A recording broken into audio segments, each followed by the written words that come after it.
given how emotional this week was, what was the process like, kind of returning to basketball and preparing yourself to play again? I mean, I think it was okay. I mean, I think once we knew that we were supposed to play, I think everyone turned the place to playing. So yeah, I think it was okay. There wasn't any kind of like an internal conflict about returning? I mean, I don't think so. No. Okay. And just a basketball question quickly. How did those three early fouls at the beginning of the game kind of like get you out of your rhythm there, or it appeared to get you out of your rhythm? I mean, I think obviously you don't want to have get in foul trouble early. Kind of like you kind of like think about how to play and stuff, and it makes you question a lot of things and how you move. But it happens, and I just got to figure out a way to bounce back once that happened. I can't let that kind of like affect my game. But I mean, I don't think it did much. When I was out there, I try to be as aggressive as I can. Thanks a lot, Pascal. Thanks, Stephen. Next, we'll go to Eric Green from The Athletic.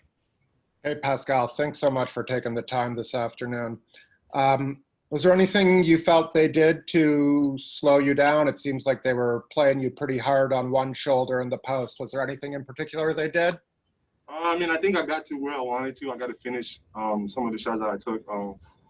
I think I got to the spots that I want to get to on the floor. Are drives less available against this team just because they are, I mean, especially with Jalen and Jason, they're so long in terms of reaching in? It seemed like you were mostly operating from the post today. I mean, I think, they're really a gap team and they really in the gaps and stuff. So we had a lot of open shots that we didn't make. And I expect us to make those next game. And maybe that's going to open up a little bit more the floor for us. Thank you, Pascal. Next, we'll go to Andrew Lopez from ESPN. Pascal, twice last year you guys dropped game one under Nick Nurse before coming back and winning the series. What has helped you guys when you do fall behind early to make changes and kind of get back on the right track? I think we learned from games, and obviously, it was one of those games, and they played well, and we didn't really have a rhythm offensively. I don't think our defense was bad, and made some mistakes and stuff, but we just try to go back and watch the film and just trying to be better. I think overall they have more energy than us. They had they were more active than us. So those are the things that we're going to go back and watch and try to do better next game. Going back to kind of that first question, do you think those 3 fouls you picked up early kind of got you guys as a whole out of a rhythm early? I mean, I wouldn't say that because I think, obviously you don't want to pick up fouls like that early, but those are things that happen in the game. So you got to figure it out. Thanks, Pascal. Thanks, Andrew. We'll go back to Stephen from Sportsnet. Sorry, Pascal. Just one more from me. I was just wondering, you guys kind of you only got seven fast break points there, and obviously getting out in transition is a big part of your guys' game. So what did the Celtics do to kind of disrupt you, kind of getting out in transition there? I mean, I think early they made a lot of shots, so it wasn't really a lot of transition opportunities. But obviously, once the game was going, we had a lot of stops, and I just don't think we converted on the other side. So I think it's just we gotta do a better job once we get those stops and steals and things like that. Convert to points. Next is Ryan Wallstaff from the Toronto Sun. Hey, Pascal. I just had a question about the shots that Boston was getting. Obviously, they hit a ton of threes, but I know you kind of mentioned it earlier, were you kind of happy with how you defended those looks, with the shots they were getting? They just had a hot game, or is it something you think you need to focus on heading into game two? I mean, I think obviously they had some open shots, and I think those shots that we really challenged well, and, they made a bunch. So, I don't know. We're going to watch the film and see what we can do better, but I just didn't think that our defense was as bad, I think if our offense was, just half as good, as our defense, we would be in the game. Thank you. Next is Bruce Arthur from the Toronto Star. Hang on one second. Go ahead, Bruce.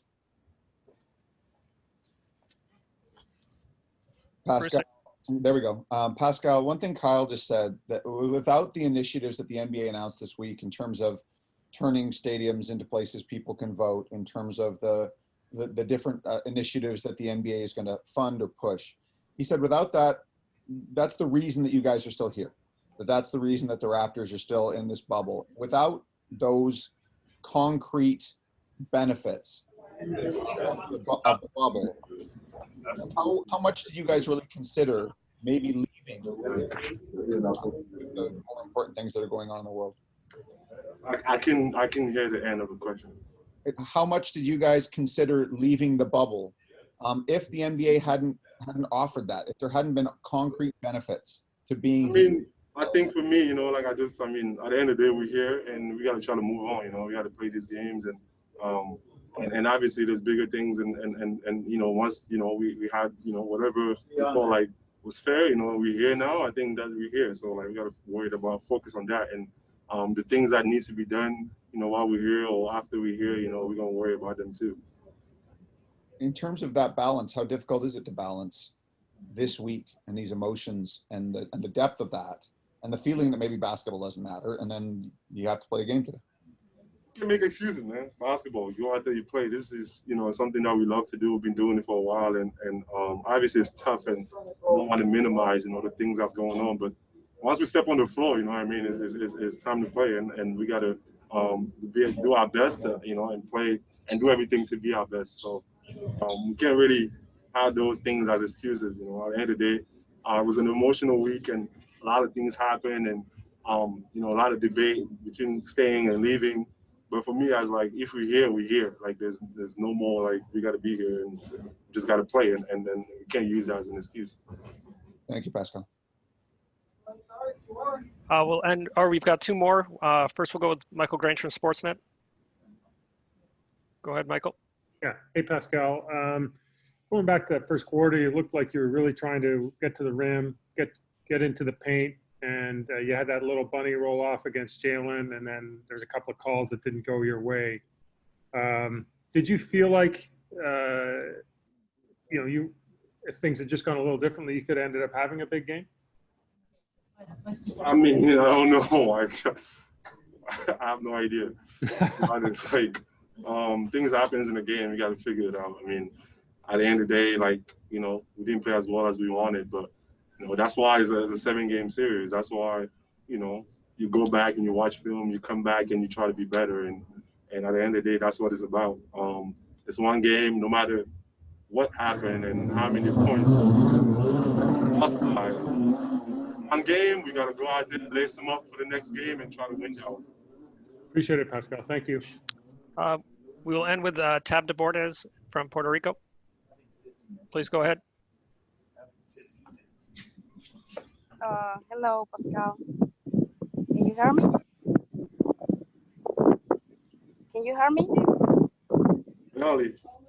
Can you speak up a bit? Okay. Pascal, how do you think is had to be done different for next game? Huh? What do you think has to be done different to this game?